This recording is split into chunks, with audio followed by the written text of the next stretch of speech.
Minsan ba, kapag gumagawa ka ng kabutihan at pagsamba, ikaw ay nangangamba kung ito ba ay tatanggapin sa iyo ng Allah? Mahal na kapatid, narito ang ilan sa mga bagay na makakatulong upang makamit ang ikhlas o ang dalisay na intensyon. Una, al-iksaru minad du'a, ang pagpaparami ng dua.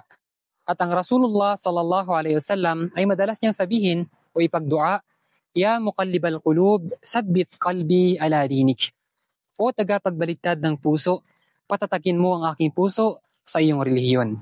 Pangalawa, ikhfa'ul ibadat ghairul musyahada, ang pagtago sa mga pagsamba na maaring gawin ng palihim, katulad ng qiyamul layl o pagtatahajjud, pagbibigay ng sadaka, at pag-iyak sa Allah dahil sa takot sa Kanya habang walang nakakakita sa iyo maliban sa Kanya.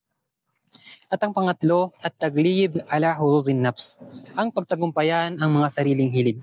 Likas sa tao na hilig ang papuri.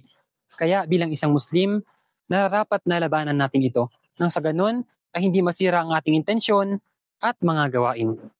Sinabi ni Imam Ibn al-Jawzi rahimahullah, "Ma aqallu may ya'mal lillahi khalisan." Kakaunti lamang ang gumagawa para sa Allah nang mayroong ikhlas. Lianna aksarin nas yuhibbuna zuhuri ibadatihim.